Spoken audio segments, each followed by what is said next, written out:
Thank you for joining us for another episode of the Finance Magnets Blockchain podcast. Today's guest is joining us from New York. Good to see you, Samantha. Hi, thanks for having me.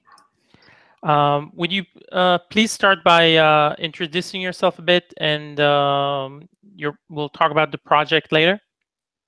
Yeah, so my name is Sam Radocchia. I am a co-founder at a company, Bay Area-based company called Chronicled, which we can talk about more later, but it's generally in the IoT and blockchain space.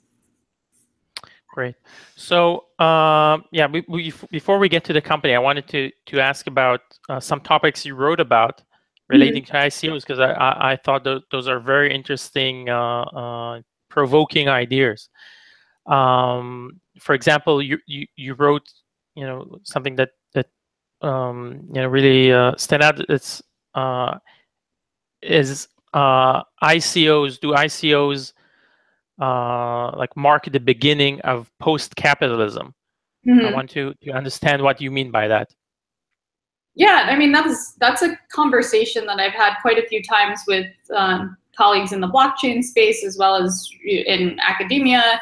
And really the thinking, so you could look at it in two ways. If capitalism is denoted by kind of private ownership, you could argue that blockchain is enforcing that, like putting more ownership in the hands of individuals as opposed to corporations. On the other hand, you can say capitalism is defined by the prevalence of like multinational corporations and centralized like data and power within those corporations. So I think it's kind of like a twofold or double-edged sword. It might be post-capitalism, or it might be late capitalism, or something entirely different. Although I think kind of the argument I was making there, that it marks a fundamental paradigm shift on a global scale. And we've just kind of moved into this phase or this shift. A lot of the work that I'm doing and seeing companies like major Fortune 100 companies in say, for example, the pharmaceutical space, which is historically very conservative industry, are adopting blockchains and even or using blockchain as an underpinning kind of backbone to transfer data or serial numbers of pharmaceutical drugs. And if you think about that, you have two major players in the pharmaceutical industry sharing a technology backbone, sharing data essentially. And granted, it's not public. They're using permission ledgers, and they can't see competitive business intelligence. But to get to a place where there's perhaps sharing of infrastructure that is taking the shape or competing with the traditional databases is like a big, I don't want to say improvement, but definitely a shift in the ways that capitalism as we know it has, we've seen that. But do you see it opening up the broader market, not a specific industry, but the economy for new forms of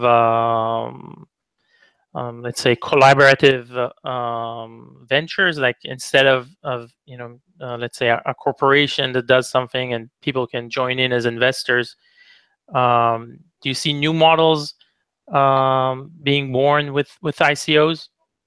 Absolutely. I think that's what I'm personally most excited about, not just with ICOs, but blockchain as an underpinning technology. So moving to decentralized or collaborative ownership, you see something like people having fractional ownership in real estate, or a project that I've been advising and working on is fractional ownership of machines for additive manufacturing. So owners of those machines, and again, you might be a fractional owner, are paid out in micropayments. So things like that, and being able to have cross-border fractional ownership and transactions, it's very revolutionary. I think we'll see a lot of new business models come about, not just through ICOs, but through just the underpinning technology with blockchains. So I think recently, or the past couple of years, and I've been in the space since like 2014, we're still in this infrastructure building phase. So we really need to get the underpinning systems up to speed and up to be able to scale. But I think in the next couple of years, we'll see a lot of innovations on top of those. Mm-hmm. So if you can help me try to pin this down, so let's do a comparison to the internet. That where are we in the development of, or in this paradigm shift into blockchain technology? Is this 1999, or where do you see where we're standing right now? Fair question. I'd say I'm trying to think of the date of the start of the browser wars. I'd say we're probably around there. So blockchain right now, the killer app, at least in the finance, it has been in the finance space. So cryptocurrencies, Bitcoin, Ethereum, etc. That has been kind of the first use case for blockchain. And 2017 so far has really opened up other applications for the technology, but really, I think we're still waiting for the first few companies to rise to the top to be like the killer browser or killer use case. And two things that I've noted in a few of my other blog posts are what is required to get there in blockchain. And like the internet, before there was a common command language or protocol, it really didn't stand a chance. So blockchain, we're in the phase of developing standards, a common command language, so that multiple parties or many parties can interface in the same ways with one or many blockchains. So we're, again, as I mentioned, still in the infrastructure building phase, but really in the next 2 to 3 years, we'll see a lot of growth and change in the industry. Mm-hmm. And what about the current state of the ICO market, blockchain market? Because I saw you wrote about, trying to debate the issue of, are we in another tulip mania, right? Another irrational, irrational price rally. So what do you think about that issue right now? Yeah, I'm reluctant to speculate too much. I think perhaps a bubble is inevitable. I think with any new market, there is some degree of rationality, and that's almost a good thing because we need it to get to critical mass. There are a lot of legitimate ICOs with great business models underpinning them and great teams. There are a lot of illegitimate ICOs as well. I won't speculate on a percentage of which, but I think it's just maybe a growing pains phase that is necessary for everyone to go through to come out on the other end and have those first few companies. So again, like the internet, with the internet bubble, out of that came the PayPals and the Amazons and the companies that survived. So, we might see something similar. That's not necessarily like an end of days terrible thing. And it will probably help to weed out, the stronger companies and teams. Mm-hmm. Yeah, I would personally say we're just about ready for a .com bubble. Yeah, this market, but that's my personal view. So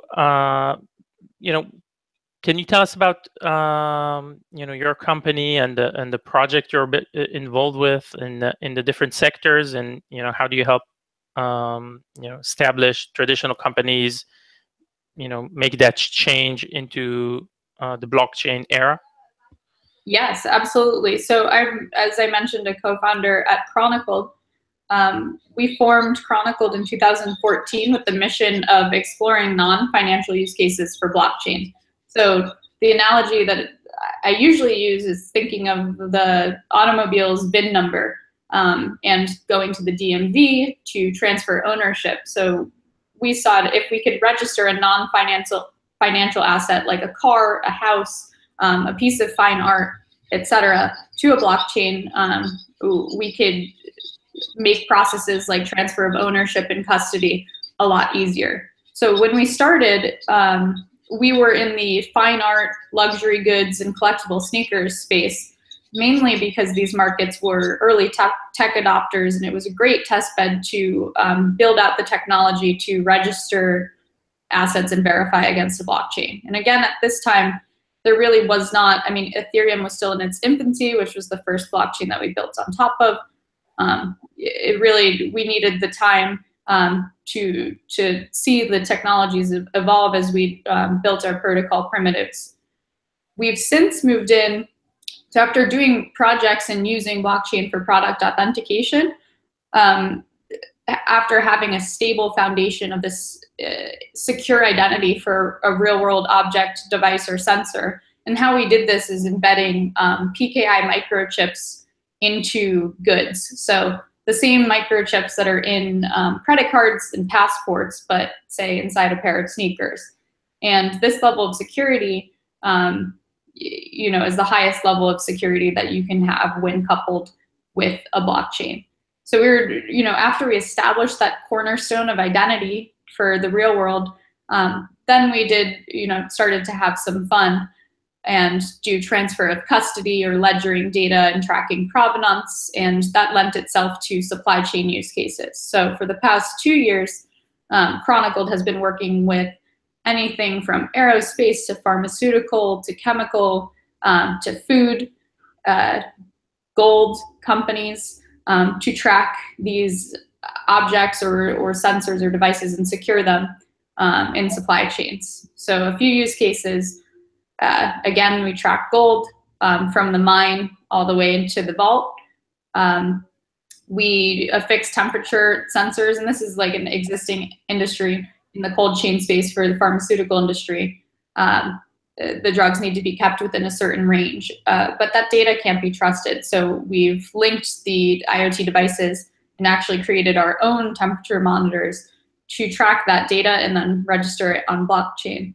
So we've been doing a lot of that work and working with traditional enterprises to either enhance existing IoT systems with blockchain or sell our full platform or API to them. So it's an interesting space to be in where, we're a blockchain company, a software company that's into a little bit of hardware as well, and working with some of these more traditional industries and working with them to adopt the technology. Mm-hmm. So that's what I've been doing for the past 3 years. More recently, I've been advising other companies, looking not necessarily any token sales yet, but as I mentioned, really fascinated with the idea of using blockchain for better, as I've kind of coined it. So what are, starting to get into it with Chronicled, we're spending a lot of time looking at supply chains, and sure, we can enhance them from an operational perspective, but the gold project really excited me because this was dealing with a conflict mineral and ensuring that gold is not coming from a mine where, it's funding wars. And thinking about how broadly blockchain could help to end things like, child labor or unfair working conditions or things like that, and actually, flip the traditional manufacturing models on its head and have things like localized manufacturing facilities based on demand for production and fractional ownership of the facilities or the machines, and having almost like a co-op structure on a global scale where you can have participation and trust. So I've been working a little bit in that space more recently and leveraging blockchain again to not only improve things operationally or in terms of efficiency, but also ethically. Mm-hmm. And how did you find that companies approach blockchain? Meaning, are they seeking you out? Because a lot of companies, issue all type of announcement. They're doing tests, with blockchain technology, which, as a journalist, I can't see if that's really the case, or they're just doing it, because it's a hot topic and they want to show they control the latest buzzwords or something? I think it's a little bit of both, to be honest. Being in the space for as long as I have, and with working with Chronicled, where we've done formal business development and working with companies, I'd say, again, from the late 2014 period through 2016, we were approaching a lot of companies, and there was interest, but it was like 2016 was the year of the pilot, or the we'll test this or try it out. 2017, we've seen real production scale solutions out in the market. So there are adopters, blockchain solutions out there. And I think because of that, in combination with the hype fueled by ICOs and the awareness of the technology, those two things have led to more inbound. So, people are contacting companies almost daily that are interested in at least exploring the technology.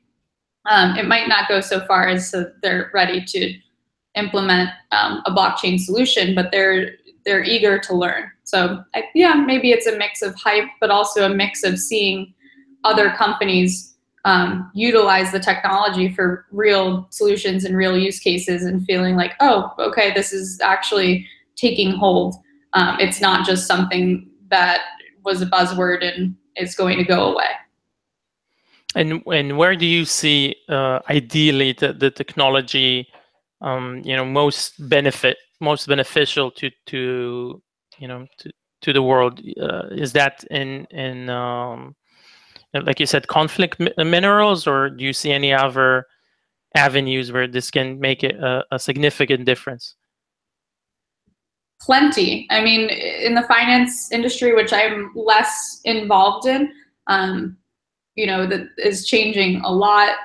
Supply chains for transparency and ethical supply chains. I've heard some projects that are focused on disaster relief, or helping to identify individuals in countries after natural disasters or refugee camps. Like there are a lot of really great solutions. I see. And I wanted to follow up on the the smart sensors and the Internet of Things.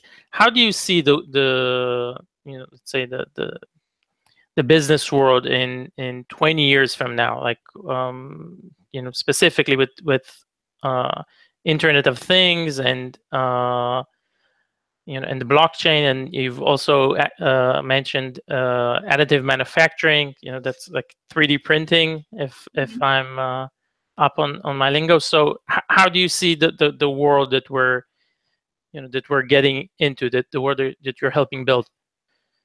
Yeah, it could be, it's again a double-edged sword. So I don't want to be too nihilistic about it. I am optimistic about the future, but I hope to see a world that has cities, nation states, industries connected by blockchains, interoperating and sharing data, or even giving data ownership back to the hands of the people. There will be connected devices everywhere. So it could be anything from your toothbrush has a sensor in it and it's tracking your habits, your brushing habits, and that is informing other things in your applications or registered on blockchain and influencing insurance, which I don't necessarily know if that's a good or a bad thing. It's just a reality. Sitting down at a bar and being served a beer and being able to scan it with your cell phone and see the entire history of where the barley came from. Or the shirt on your back, also being able to track the provenance and ensure that if the company is saying, it really is this material or it comes from this place or factory, can actually prove that.